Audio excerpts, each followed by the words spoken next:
Hey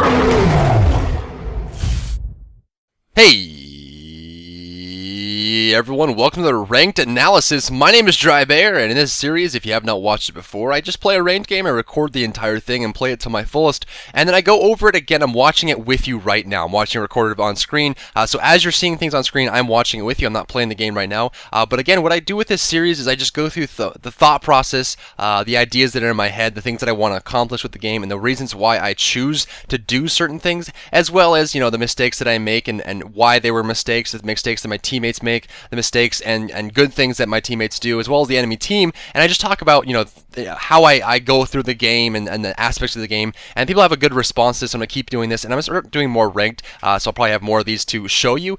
This game I did play an Agni again. I know the last one I did do an Agni, but it just seemed like I'm on an Agni binge recently, and we just needed a mid, so I just went for Agni. So it looks like Isis and Athena were banned out. Another reminder, if you have not played ranked before, you can see that Chronos ban across the screen. That is just to remind everyone that Chronos, at this point in time, this match is about a week old, but when a new god comes out, they're not available in ranked for the first 2 weeks, and that little ban there is not something that a player chose. They didn't get 2 bans, we got 1. It just reminds everyone that Chronos isn't available. So you can see right off the bat, Athena and Isis are banned out here. They're going to take Hunbots first, which is a powerful jungler, I can't even speak, but you're going to see Sobek and Odin picked out in response. So this is really good picks here. Odin is an incredible pick nowadays. His passive allows for great vision. He has good positioning. His ultimate is really good for control. Then we also got Sobek. Sobek is a bit of a favored pick here, just because, you know, in your solo lane, 2v1 or 2v2, in the ranged physical carry lane, Sobek is so valuable because he has decent peel, not the best peel in the world, but decent peel, but also has a great disruption, which means you can slow down jungle ganks very easily. They're going to respond with an On Her. I don't really know what they picked second here. So they're going very heavy on the damage. They have the jungler picked out. That means that we don't have to pick a jungler right away. They locked in. They're going to have Poseidon and On Her here. Now, as far as the picking stage goes, when someone locks in, the enemy team locks in a role, you don't have any pressure to pick up that role right away. So since they have a mid, since they have a jungler, since they have an Apollo, we don't have a need for physical carry, we don't have a need for a mid, and we don't have a need for a jungler, because they're not going to be picking those next. And I like the fact that we got our support tanks out of the way right off the bat. You can see me typing in chat here. It looks like they want to get Thor is still on the table, so I'm going to go ahead and possibly, I'm just going to grab the Agni here, just because we have our support tanks, and I don't want to get caught with anything. We will see. That's why Agni here is going to be mid. Agni has an interesting matchup against Poseidon, but a very, very powerful grab there. They want to get Thor. Thor is an excellent pickup here. Thor is probably one of the stronger junglers in the game. I would consider Thor and Fenrir to be the 2 strongest junglers overall, just in a versatile, broad spectrum aspect, mainly because they're great at initiating ganks. They're great at playing from behind. You have characters like Hunbots or Naja or Loki, where if they get behind early on in the game, they're not that great at playing from behind. But if you look at a character like a Thor, his passive gives him raw physical power. He has 2 stuns, he has a wall, and the ability to position himself and escape ganks if he gets jumped on. So Thor playing from behind is an excellent pickup, and it's really easy to do so. You know, and same thing with Fenrir. His ganks are great. His ultimate is excellent for ganking. His ultimate allows him to reposition enemies for, you know, setups with his teammates, and his damage output is always good throughout the game. So those 2 junglers are very powerful, and they're really great at changing the game or making turnarounds. So Thor is an excellent pickup there. I'm actually surprised he lasted that long. They're going to get the last 2 support tanks here, so Ymir and Guan Yu are going to be their picks. Ymir was an easy pickup that was guaranteed to happen. Sobek, Ymir, and Bacchus are the top tier tanks now. You have to factor in soloers like Odin. Guan Yu's also an excellent solo, so probably have On Her in the solo lane there. We're going to have On Her here on our team. Since they didn't go for On Her, they ended up going for the Apollo. Now, if you look at our damage, our team, we have really great control. We have the Odin Spears. We have the double stun from Thor plus the gank from Thor. We have Sobek with lots of disruption. We have my stun. We have the On Her stun Impale.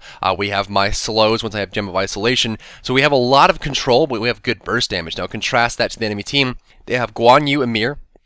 Apollo isn't that great of a team fighter early on. He does well. The So Beautiful So Beautiful ability that he has does a lot of damage and penetrates through walls. Plus, he has really great basic attacks. But as far as overall usage, he's not that great. He can gank other lanes. He's great at ganking, but team fights, not so great early on. He's really meant as a split pusher and a farmer until the mid stage of the game, where he becomes very, very powerful, and that's really when he shines. And you look at someone like Guan Yu, no peels really for Guan Yu. One of the things that you pick up Guan Yu for is usually for the solo lane. Now, previously when we were in a 2 2-1-2 meta, the reason Guan Yu was picked up is just because of his damage output, but he doesn't really have a whole lot of peeling, so that's why his team fight is a little bit weaker before like 5 to 10 area. Emir, excellent character, always going to be good. I mean, he has a hard stun, a wall, his ultimate's good for zoning, but a good burst damage if you can land it. So a lot goes for them there.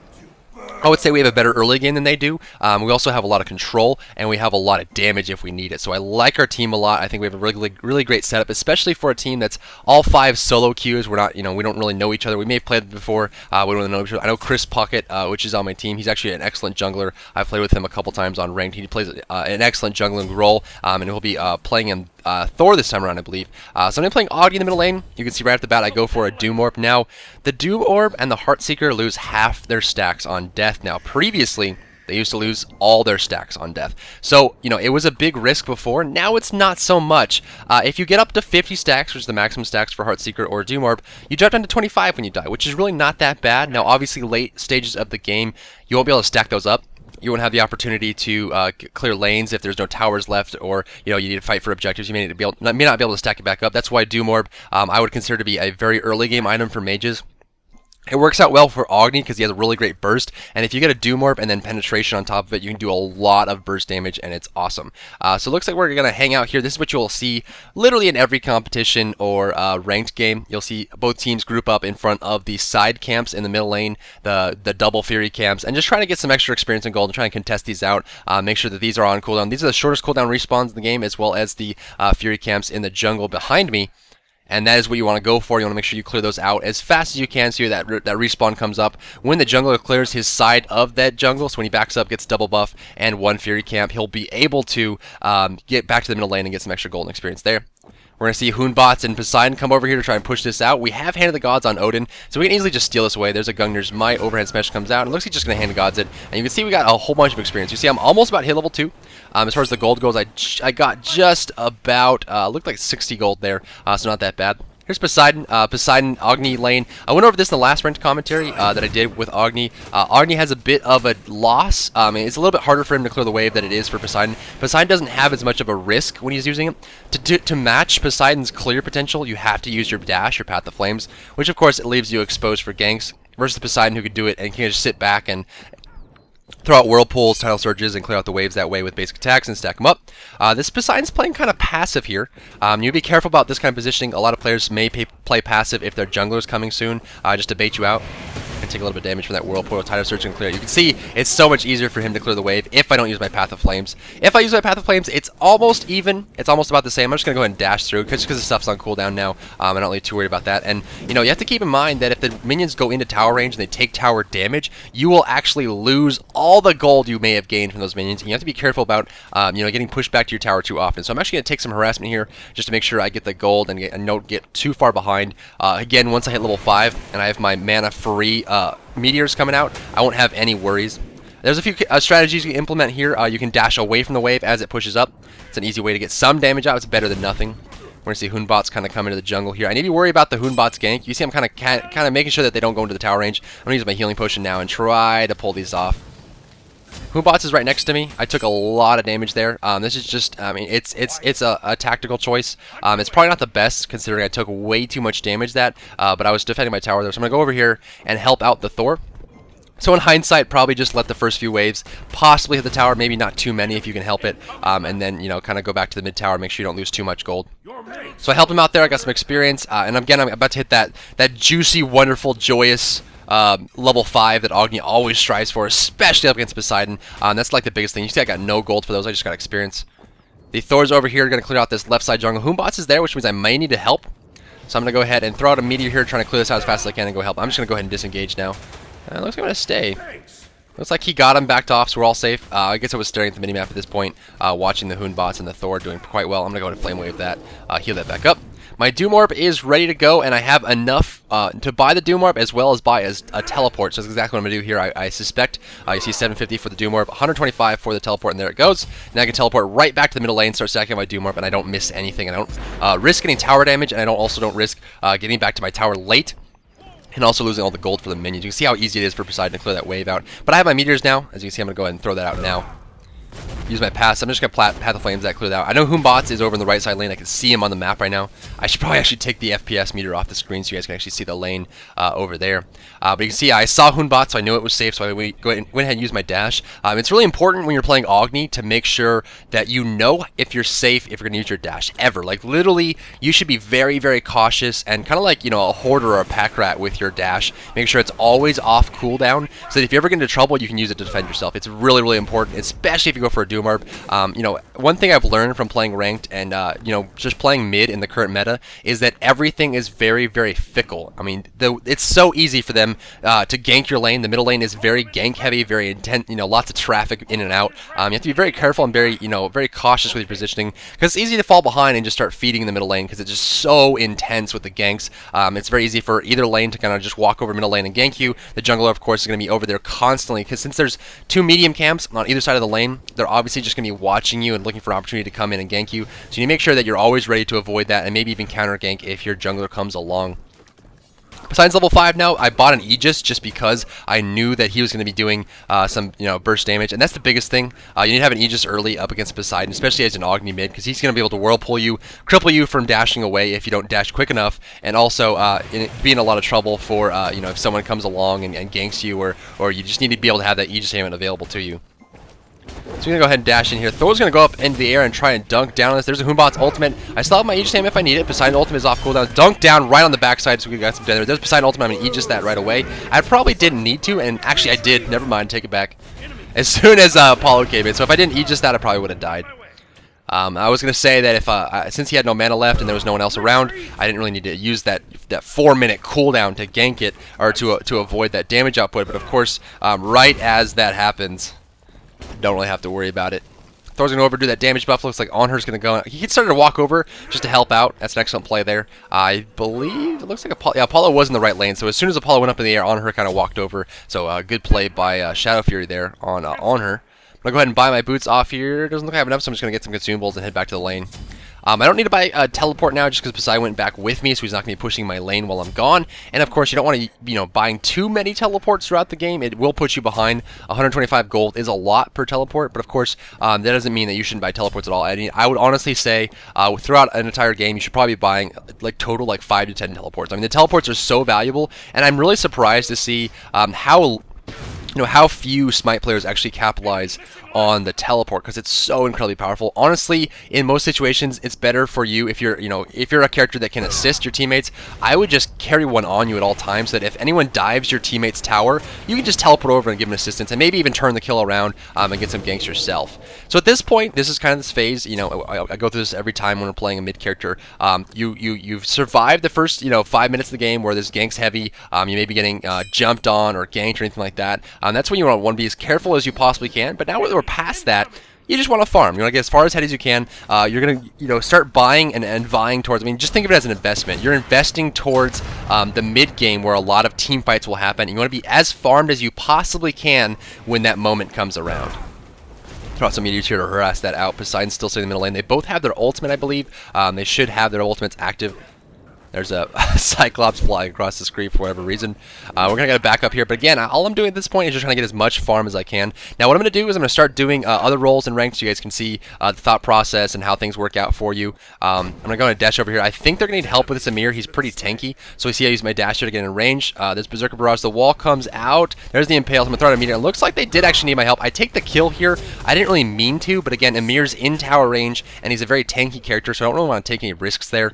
Generally, if the kill's guaranteed, and you'll see this in tournaments all the time, you'll see a Sobek walk off someone with his ultimate active and bite at nothing to give the kill to somebody else, but only if the kill's guaranteed. This early on, especially in a solo queue, I couldn't guarantee that my teammates were going to be able to pick that up, and I didn't want to put myself in a situation where we needed to dive the tower to finish him off just because it would put us in a tough spot and would take too much unnecessary damage. So I just threw out a meteor there, just trying to get some extra burst on Amir so that he couldn't make it into tower range. Of course, if minions walked by, Onher was probably our main source of damage at that point. If minions walked by and body blocked Amir, or he couldn't get any base attacks off, we didn't really have any cooldowns left at that point besides my meteor, so I just want to make sure I secured that kill.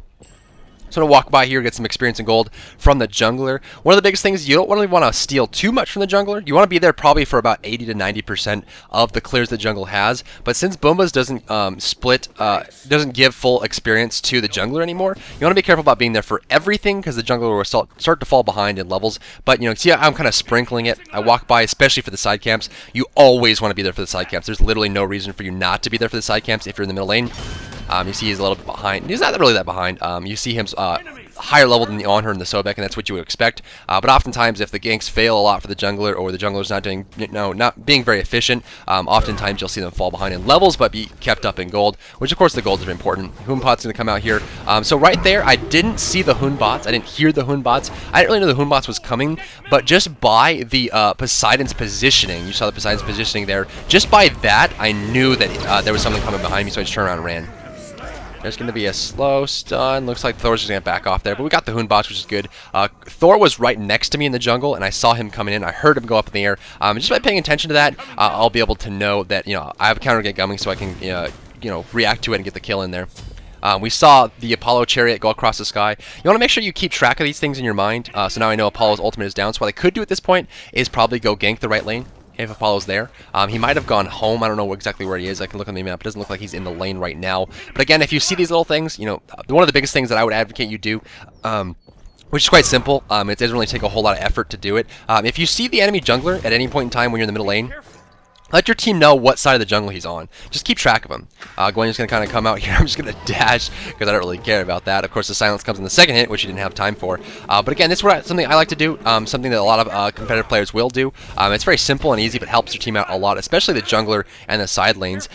Just tell your team where the enemy jungler is. If you see the enemy jungler go to left side jungle, just be like, hey, Hunbots is left side jungle. That way, right lane knows that they're safe. They're not in any danger. They're not in a point where they're going to get ganked or anything like that. It also helps the jungler out. If Hunbots is left side jungle, then maybe Thor can go into the enemy jungle on the right side and try and take some buffs, or maybe he feels safe jungling on his side with low HP. A lot of times, if you're a jungler, you'll run low on HP as you're waiting for those minions, especially in the beginning. So it just helps your team out. A little thing you can do in the laning phase as a middle laner to help your team out. Hunbots just jumped over the wall, so he's probably going to be going for these camps here. I'm going to kind of get out here as fast as I can, maybe throw out a meteor.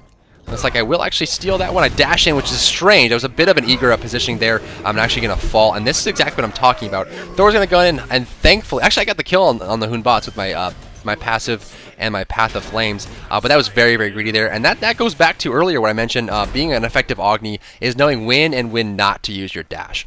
So I thought I was safe there, but of course Poseidon was around, and I should have known about the cripple, the Poseidon ultimate, and anything along those lines. Charge Prey, and there's the Desert Fury as well. But as you can see there, as soon as I put my dash off cooldown and I was in a bad position, using your dash offensively is a hard thing to know how to do as an Agni player. So honestly, if you're looking to get better at Agni, or you want to get good at Agni, it's definitely a good good choice, because Agni is an incredible god, a very, very viable god. I'm gonna buy a teleport and see if I can get there as fast as I can. See if I can get on this. But again, using your dash offensively, and if you're looking to get better at Agni, I would say just don't use your dash for like minutes at a time. Just literally see if you can function without using your dash at all. There's a dash there, get a stun off. There's a hit. Go for one meteor. I could have gone for a second one. I'm going to miss that one. Hunbots is here. See my teleport. I have the combat blink, so I can use that if I need it. I went for the penetration boots here. There's a hit. Did I get the stun off? I missed the stun. It was just like literally a second off from the animation. See if we can actually get something from this. I don't have any cooldowns, so I want to be careful about this. Poseidon's there. Poseidon ultimate's off cooldown now, so I'm not worried about that. Trying to get a hit on that. See if I can't defend my teammate here. There's a hit. There's Apollo. Unfortunately, I landed the CD on. Use the combat blink there. Unfortunately, Hunbots didn't die. I thought I had enough with the Path of Flames to get the Hunbots, but it wasn't going to be enough. So I'm going to kind of bait this out here, throw out a stun right as Sobek comes from behind. I'm still baiting this out. The minions are on me right now. I'm taking a little bit of harassment. The So Beautiful misses, and I know once the So Beautiful is down, I can body block with Sobek and possibly go in on this. I'm going to get some free stacks here on those minions and probably just head home. Yeah, I'm going to go home here. Odin's kind of coming through. I might get able to get a stun off to help him out. Throw that out there. And I think I'm just going to dash out. I should dash out, Driver. What are you doing? Okay, I'm just gonna go ahead and head home here, which is not really the biggest deal. But you saw how effective the teleport can be. In the middle lane, I saw a tussle going down towards the enemy side of the middle lane. But as soon as I saw that, all I did is I just went ahead. I popped into my teleport, went into the middle lane, and just went ahead and dealt with that, and possibly even got a kill. In some situations, if you teleport fast enough, you'll be able to help your team out, defend one of your teammates from dying, prevent them from dying, and possibly even get a kill out of it. So those quick teleports, if you can think quick enough, are very, very valuable. Whirlpool, trying to avoid that. Tile Surge's gonna hit me in the face because I'm a man and I just take those things and clear those out, get those stacks up. I'm getting near the cap on the Doom Orb, which is really when you're the most comfortable, especially with the penetration boots that I have. I'll probably either go for a Gem of Isolation or maybe just a Shard or like a Void Stone. Void Stone actually wouldn't be that bad of a choice. Probably the smartest choice of those three. I might go, since we're doing well, I might go for the Gem of Isolation next. I don't remember what I did for this game, but my gut tells me I would probably go for a Gem of Isolation in this situation. Generally, if the game was even or we were behind and I had to do more, I'd probably go for a Void Stone, just because it's the safest thing. There's a stun out, there's a dash of Path of Flames, and 1 meter just in case, but he ended up dying for the Path of Flames anyway. So coming over to help out, the side lane ganks are really important. You want to make sure that you get there as fast as you can. The tower is guaranteed to fall, so I kind of just walked away. I knew we were going to get that one. But again, since we're ahead, we're doing well, I'm going to go for a Gem of Isolation. What the Gem of Isolation will do if you buy it when you're ahead, it gives you a little more HP, a little more mana, so you're more sustainable. You can be there for more team fights, more engagements. But also what it does is it secures kills for your team. If you get a good Meteor off, if you get a good Flame Wave off or a Path of Flames, you'll apply a slow, which means that your team is more well-equipped to secure that kill. Humatz is here. I'm going to make sure I focus the tower. Always want to make sure that tower goes down. See if I can't get that off. I'm actually a dash in the tower range here. There's the Aegis Amulet. He's actually going to avoid my second meteor right there, so he can take some tower shots. I knew we had enough there. I had an Aegis Amulet on cooldown, or off cooldown, and there was no one around to gank me. One thing right there, a bit of mistake from Agni. Again, I'm still learning Agni. I used to be terrible at Agni. I'm getting better at him. And right there, another mistake that probably the top 2 common mistakes that Agni players make. Number 1, I previously mentioned, using the Path of Flames aggressively or using it too often. But also right there you see I kind of shut out too many meters too quickly. Oftentimes you want to throw out 1, maybe 2, and then wait to see where they run, and then plan your third meteor to make sure they all land. Shooting out a whole bunch, especially when you had an Aegis Amulet, is a little bit hasty, and I missed a lot of opportunity to get some more damage off. Luckily we got the kill, but unfortunately it was just a little bit too aggressive, and need to be careful about using that too often without planning out where you're going to throw the meteors. So middle lane just to farming this up still. I ended up going for the Gem of Isolation as I thought I would. And again, it's just for kill securing is all it is. It gives me a little more sustain, a little more survivability with the HP and the mana. But the biggest thing is just to apply that slow. If I play that slow consistently for my team, then we'll be able to get more kills, because that slow will prevent people from escaping. And that's really what I want to go for. When you're ahead and you buy a Gem of Isolation, or if you're like really far behind as a mage and you want to do the best you can to contribute to your team, Gem of Isolation is a great way to go, because you're probably not going to be doing a whole lot of damage, but if you can apply that slow, you will be securing kills for your team, because it allows your team to catch up, position themselves well, land skill shots, and just basically make sure that those kills are secured versus, having a risk of them getting away. We see them grouping up here. I'm kind of hiding out of sight. I don't really want to be seen here. I might want to come over and help my team. Poseidon's walking along. I have 3 meters stored up and a full Doom Orb, so good there. There's the Hunbots. I just dashed away because I don't want to take too much from him. I know the Hunbot's ultimate on cooldown now. He's going to teleport to me. I actually have probably enough damage to take him out here. He decides he doesn't want to run that way. There's a stun, and 1 more meter will finish him. No! I barely missed my meter. Again, just playing a terrible game this time. Just, you got to carefully plan those meteors. I'm doing a poor job of that now. But my team's coming around. They're going to gank this up, kind of help me out here. Guan Yi's going to throw out that ultimate. Waiting for the mirror stun. I'm going to back off from it, but he hits a minute anyway. But not really the biggest deal. He's probably just going to ult. Yeah, there you go. He's going to zone that out, but I'm going to backpedal off because I don't have time. There's some damage on both of them. I might get caught here. Apollo's going to go up into the air. Let's see if he wants to gank me or not. Looks like he wants to go to the middle lane. He's doing some donuts. He's going to dunk down on the backside of that Thor, who's going to go after the mirror. I'm going to try and catch this Apollo, who's just doing weird things right now. He went backwards and then dashed toward my team. So what I did there, something you will see in like basketball or something along those lines, is I get the last hit there on that kill. But it's just, you want to basically either force them to make 2 bad decisions. Really the only thing on the table for them is 2 bad decisions. So what I did is I forced Agni out that way, and then I dashed towards him, so that if he kept running, he would get caught by me and I'd have damage out on him.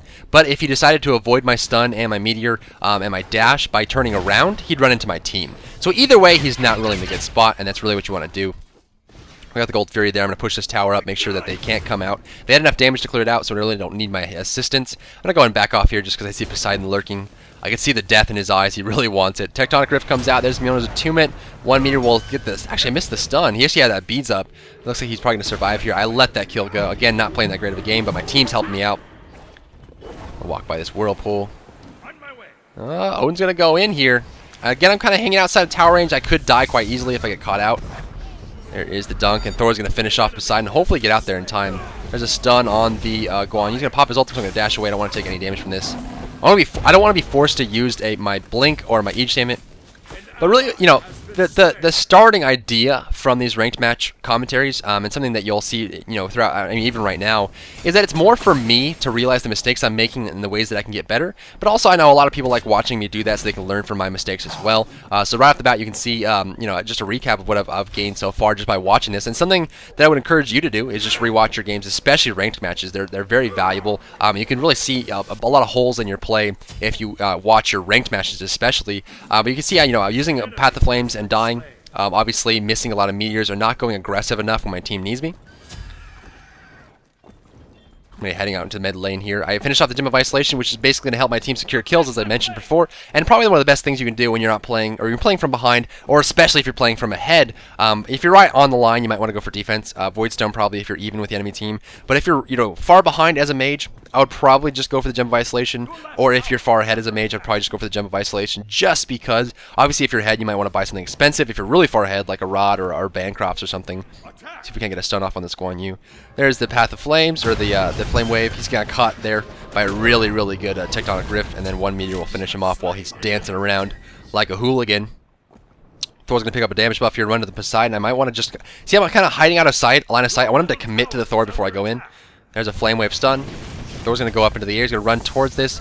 There's 1 meteor. I'm going to dash forward, but he's trapped now. I want to back off because he might using his ultimate. There's the Hoonbots, which probably uses his ultimate. Now he's going to go after me. But you see he's not doing a whole lot of damage to me. I'm going to throw out the stun there. My team's right behind me. There's a good meteor. Force him to use each aimlet. Now he's kind of caught. And I'm just going to just basic attack him. Once he commits to a path, you see I kind of committed forward. I'm going to dash toward, pick up this damage buff. But again, I waited out line of sight on that Poseidon, make sure that he commits to the Thor before I go. A lot of times, if you have the opportunity to get a gank, if you go too soon, it'll force them to retreat, and you'll lose the opportunity to get the gank. But if you wait and hide out of line of sight, the enemy will usually go in and commit to your teammate, thinking they're alone, and all of a sudden you come from behind and get a good gank off there. Some damage on that. I'm going to kind of just step out of the flames. I don't want to take too much damage for that. The flames are back down, so I'm going to go ahead and help out with this. Now, there's two frames of thought for going for Fire Giant as Agni. Generally, Agni's damage is having, you know, at least 2 meteors for a team fight. You don't want to be in a team fight with no meteors. So, you know, sometimes if you feel like it's, you know, a DPS race on the Fire Giant, you want to use all your meteors. But a lot of times you want to save at least 1 or 2 meteors on the Fire Giant. Just kind of basic attack it, use your Path of Flames, use your passive as much as you can to do that out. So I'm going to get a build to get a stun here. Enough damage on the Apollo right before he gets away. Now his Amir's here, and Amir's just not going to go anywhere. There's a slow from my Gem of Isolation. I'm going to dash away from this. No, it's actually off cooldown, but they're going to go away from me. Now Guan Yu's here. I can go for a stun. There's a Thor, or the Thor dunk. Guan Yu's in a tough spot here. I want to be careful about those charge prays as Sobek. Oftentimes, you want to wait until they actually get distance away from your team before you use the charge pray. You don't always have to use the charge pray. This is something you'll see from like Freya, Hercules, Sobek. Hercules obviously has the Earthbreaker and Dragon Strike, so he can repositioning enemies. As well as the Freya who has the Banished. You want to save these abilities for when they're needed. A lot of times you'll see Sobeks or Hercules or Freya's just use it off the bat. And I know if you've played Smite for more than a day or two, you've had it happen to you where you are about to get a skill shot off or about to get a kill and your teammate Freya banishes them and you're just so frustrated because it avoids all the damage. I know personally I've had it happen to me all the time. Like, you know, some of the worst ones, like I throw out an Arachne hook and my Freya banishes it up and it misses the hook there. Looks like Thor's kind of going on this. I don't know if he'll be able to get out of this. I'm going to go for a stun, a good stun there. I don't think I'll be able to get anything out. I'm just going to go ahead and dash away here. What I wanted to do is to push that Phoenix instead of going for buffs or anything. I thought we had enough to do it. Thor kind of committed really hard there, but again, he kind of has to as a melee. Yeah, he got ulted a lot. They used a lot of cooldowns, but we still have Fire Giant. We're still in a good spot. And again, back to the Gem of Isolation, it will apply it for the full duration of your passive and the Path of Flames damage over time effect, but also for the Noxious Fume, which is really important. If you have no cooldowns, your 2, 3, and 4 are all off cooldown or on cooldown. Unfortunately, you won't be able to do any damage. But if you throw out your 1 with no stun potential, you'll still apply a slow, which is really, really good. And the 1 lasts a long time. So if they're standing it, they'll have that slow on them the whole time. They're going to clear out this middle lane here. I have a lot of gold, but again, we're kind of pushing this up. We're on the precipice of winning this game, so we want to be careful about our positioning. Odin doing a good job of zoning that out. His passive is also going to help us out of here. I'm going to throw out some damage. My passive ticking on the Ymir is doing some damage to him. There's a charge spray. I'm going to go for a stun. Not really necessary. I'm going to save my meteors here. I have 2 meteors. No real need to take him out with my meteors. You see, I could have gone hard in the spears, but since he was trapped, his teammates couldn't assist him. I wasn't really in a situation where I needed to use my cooldowns. So I just throw out 1 meteor, a flame wave, and try to assist as much as I can on that kill, and kind of just wait just in case. There's still more gods to kill. They have a lot more cooldowns, and of course, I don't want to waste all my cooldowns on a tank. That is one of the biggest mistakes that damage dealers can make, is just throw out all their damage and cooldowns on a tank and then realize they have nothing left to team fight with, and all the damage dealers from their team come in and tank you, and the tank usually either barely dies or survives with low HP, and you have nothing left to give. You want to be very, very careful about this situation. A lot of times the tank will get in your face and force you to attack him, and the best thing you can do is kind of wait until the damage dealers join the fight and then use your cooldowns, and you'll be able to get some easy kills on those squishy characters versus the tank, whose job is literally to get in your face and force you to attack him by just being ever present. As far as next item goes, I probably could just go for a rod. I could just go for, actually in this situation, since we're so close to victory, I probably would just go for an Obsidian Shard, just for extra damage and penetration. Let's see what I go for. I'm going to go for a rod, so I'm just going to go ahead and finish off this rod possibly. I'm kind of close to finishing. I'm going to finish off the Aegis Amulet there, probably pick up, yeah, I'm going to pick up some wards, or at least 1 ward to assist my team in the vision. And when you're ahead, you want to have as much vision as you possibly can, so you can gank them in the jungle, you can steal objectives if they try to do it. Basically having full knowledge of what they're doing, because since you have the lead, as you can see up on the top scoreboard, we're in a very, very good position right now to take this game. We're 24-7, so if we have vision all over the map, anything they try to do, we'll be able to counter it. And of course, even if we're slightly outnumbered, we have the farm and the experience advantage, so we'll probably be able to win those fights anyway. So one thing you can use in the jungle is throwing the Noxious Fumes. Noxious Fumes do a small amount of damage, so they help you jungle. If you want to throw down Noxious Fumes and basic attack, instead of using the big cooldowns or big mana costs. I throw out a ward in front of the Gold Fury. Gold Fury is probably the best way they're going to get back into this. Gold Fury or Fire Giant, but of course they don't have the opportunity. Left lane looks like dove in and got a mirror, and looks like the Thor ended up dying there. I didn't think I had enough damage to get this Guan Yu, so I sort of backed off, and then I realized that I'm actually doing a lot of damage to him, so I might go in on this. It's like Apollo's coming. I'm going to throw out 1 meteor to poke him down a bit. Apollo's here, so I'm going to eat this. I know he's here, but I'm not really too scared about that. I'm going to dash away. If he follows, I can stun, but he's just going to disengage from that. He tries to teleport here and actually interrupt it with my Noxious Fumes, and a stun comes out as well. Paul's going to go up into the air, so I actually prevented Guan Yu from assisting left lane, which is really good. And that tower ended up falling. Hunbot's probably going to jump over the wall, maybe even ult. Paul's on me now, Poseidon's behind me, and I realize this positioning, so I'm just going to back off again. I'm basically forcing them to get into a bad position. As you see, they're kind of chasing me into their jungle when my teammate's behind them, and they're just going to get caught out.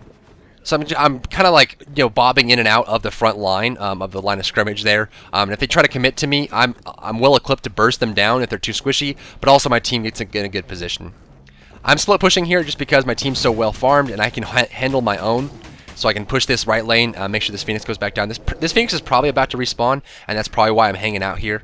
I don't really have the timers in my head as I'm doing commentary, but in the game I was probably keeping track of the timer.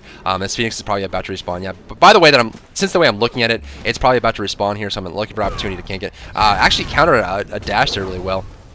Gonna back off again, and again I'm just kind of hanging out here. You can see the middle lane's down and the left lane's about to fall, and this is exactly what split pushing accomplishes. They try to commit to me, and as soon as they come over to commit to me, I just back off. I'm basically wasting their time and positioning by them trying to kill me. And once they do, they lose the left Phoenix almost. They lose the middle Phoenix. They're losing everything as they're trying to come after me just because I was just over there pulling their attention away. Throw some damage out on the Ymir. Looks like the Odin ended up dying. Now, what I should have done here, a mistake I made after the split push, is I didn't rejoin my team or try to accomplish something. I actually probably could have gone on the Minotaur and killed him right now. You see the Minotaur dropping down low from the Phoenix minions. Gonna go in on that. Meteor comes out. He hits the Aegis Amulet, but one Flame Wave's gonna finish him off there. This is Desert Fury. Guan Yu's here. I'm gonna throw a stun right after the stun on the Impale. Gonna back off here. I'm not really contributing too much to these team fights, and again, back to my original point about 10 seconds ago, is I spent too much time attacking Ymir. I just mentioned it. It happens to everybody. Happens to pros. Happens to everyone. You see an Ymir, you see a tank. It's the only thing available. Oh, and look, this is a really good bait here. You see how I kind of just sat there. I was backing. I know I had the damage. And Apollo just walked right into that. That was, honestly, I didn't expect it to work because that was a really obvious bait. I have a lot of burst damage, and I'm Agni, and he's an under-leveled, under-farmed Apollo. But I started backing with like half HP, and as soon as he did, I had my stun ready. I stunned him in place, and then just went for the damage output, and it was enough to take him out. I'm just going to use some extra gold to teleport back. You see I finished off my Ratatouille here, and got 3 Sentry Wards. Sentry Wards are important to counter the enemy vision. If the enemy has no vision, they're going to be less likely to head out into the jungle. If we have vision, that's great, but if we have vision and we counter their vision, that's even better. So I ended up picking I have fully stacked Doom Orb, I have my finished rod, I picked up a potion. Now, you may be asking yourself, Driver, why did you buy a potion when your items aren't finished? Generally, you won't see people buy elixirs or potions until the end of the game, and it's because the end of the game is near. That's exactly why. So right here, you're going to see me putting these wards down, but the reason I got that potion is because we're so close to the end of the game. Any amount of small boost will make this even more of a crushing, victory on team fight or something like that. This Gonner's going to jump in. Guanyi's going to try and get away. Great impale there. I'm going to throw out 1 meteor. Is going to be enough. It will be enough. That burst damage. Poseidon ultimate come out, but sidestep that. I'm going to go after the on her. Actually get hit by a tidal surge. Really good placement there. I'm going to try to prevent Hoonbots from doing what he wants. Oh, the damage is going to come out here. I'm probably going to end up dying. That was a really good positioning. Looks like Hoonbots will fall anyway. But I got greedy. That was excellent positioning by the Hoonbots. Hoonbots jumped in, and I tried to save my teammate. The on-her was quite low, but what happened there is he turned on me. And this is something you'll run into a lot if your positioning is poor, or if you try to flank an enemy team, you need to be careful about how you do it and how hard you commit to it, because if your teammates back off there, as you saw on-her back off, the enemy team's just going to turn on you. They're just going to immediately turn on you. You can see me selling my Doom Orb right now. Just looking at the minimap, and this is what I talked about at the beginning of this commentary, is the fact that when the game goes later and later and the towers start falling, you're going to have less of a chance to stack things back up. You won't have the opportunity, because laning phase is over, there isn't very many minions. Your teammates you're going to be doing group pushes, which means you're not guaranteed to get all the last hits.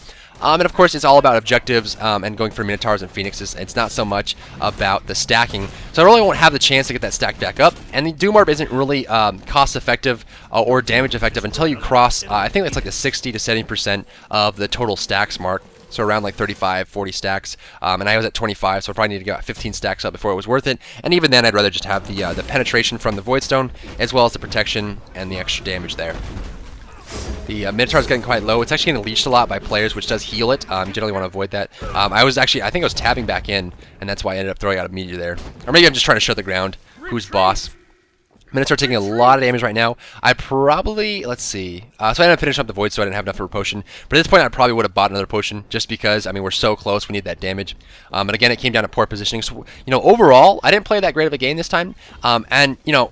This is why it's so valuable to go back and watch your games and think about things and look at your actions, because if you look at the end of this, our score right now is 12-2. So if you look at a match where you were Agni, you went mid, you went 12-2, and you stomped the game. You did so well that you went 30-12 overall, and you were almost half your team's kills. You'd think of that and be like, dang, I did good. I did really good. I was probably the best player in that game. I was MVP. No one was better than me. But then when you watch it, look at all the mistakes I'm making. Look at how many times my teammates assist me, how many times my teammates save my life or secure a kill. Some of those kills were just straight kill steals, or I didn't do a majority of the work. My team is just doing an excellent job right now clearing those out while I'm distracting the Guan Yu and clearing the wave. Poseidon ultimate comes out. It looks like the Minotaur will fall here. But again, you can see, I went 12-2. And then you're thinking, wow, I did great. But you rewatch the game, look at the subtle mistakes I made. Obviously, middle lane, I dashed forward against the Hoonbots. Poseidon got caught out and died. Lost my Doom Orb stacks. You see me missing meteors several times on Hoonbots, missing the opportunity to finish them off there. You saw me die over there in the side lane when we were so far ahead just by poor positioning and not being prepared. One of the biggest things there. It's just tough. You want to make sure that you're available to watch your games, go ahead and spec through them, figure out exactly what you did wrong, and improve upon it. So that next time when this game isn't, as one-sided as this one was, when it turns out to be an even match, back and forth between both teams, you want to make sure that you're available to realize what you did, apply that to next game, and when the games are even, you'll have more experience to avoid those key situations that keep you from losing, and it's so important to watch these. Just looking at the stats here, you can see a lot of damage. I did a lot of damage. The Thor did as well, so excellent play there. A majority by the Thor, the jungler, and the middle lane. This is something we'll see common now. Probably the two most important roles in Smite currently are the mid and the jungle. The left lane solo is left or right lane solo, depending on which side of the map you're on. But the 1v1 solo is not really that valuable. They're important for team fights in the middle of the game, but not really, they don't really contribute too much to the early game, which is usually when solo queues are won and lost. And of course, the carry just does the best he can, but sometimes the jungler just makes too much. That's the meta we're in right now, and I'm sure a lot of people would complain about this. I'm sure a lot of people would agree with me in the comment section that it's more about the jungler in the mid, and it really is. When you're being realistic about it, it's all about the middle and the jungle and how well they perform. So those are important roles. But you can see, back to my original point, 12-2, and I made a lot of mistakes. So it's very easy for me to come back and watch these games and figure out, what I could have done better. And there was a lot of opportunities for me to do that. Takeaway points, things you can take home, bring home with you is just, if you're playing Agni, make sure that you don't dash in aggressively. I would recommend, try going like 5 to 6 minutes at a time without even using your dash once. Just be very reserved with your Path of Flames when you're playing Agni, and you'll see how much better you can get and how few deaths you get in a game when you're using your dash conservatively. And also make sure that you slow down your meteor usage, your rain fire usage, just because a lot of times you'll throw them out quickly. You'll be as fast as you can. You try to just do meteor, and you'll realize that maybe 1 or 2 of them will miss because you shot them out too quickly. So try to just plan those out. Make sure that you throw those meteors out conservatively and slowly, and just try to plan out the positioning. Check out the scoreboard here. You can see just overall earned a lot of gold that time. The Thor went for a pretty greedy build there with the Heartseeker, went into the Jotun's Wrath, and then went tanky. I really like this build from Thor, just because he gets early damage, early penetration, and if he can keep it up, his stacks and his involvement in the team fights, he's going to do a lot of damage, and then the Jotun's for penetration on top of the penetration for the Warrior Top B, but also has the CDR to just be more involved in ganks and team fights. We see the high Nemean line as well as the Borg of Hope. I like the shift to tankiness. You'll see this from a lot of junglers, especially Thor and Fenrir. Especially Fenrir, you will usually build very tanky towards the mid stages of the game. Fenrir does a lot of damage, but he's very squishy. So if you don't build any tank at all, if you're just building hard damage on Fenrir, you will see a lot of deaths, and you won't. A lot of people think that Fenrir is really strong, and Fenrir is incredibly strong. I personally believe that he's a little too strong right now. But in general, a lot of times people will be like, "Oh, Fenrir's too strong, I'm gonna play him," and then all of a sudden you die, and you don't, you're losing the game. You don't know why. It's because Fenrir is very squishy in the mid game, and you need to build tank. It's very important to buy like a Bulwark, Magic's Blessing, a Hide, a Midgardian Mail, something to keep yourself alive when you go into team fights, so you can help your team positioning with your Ragnarok and do lots of damage there.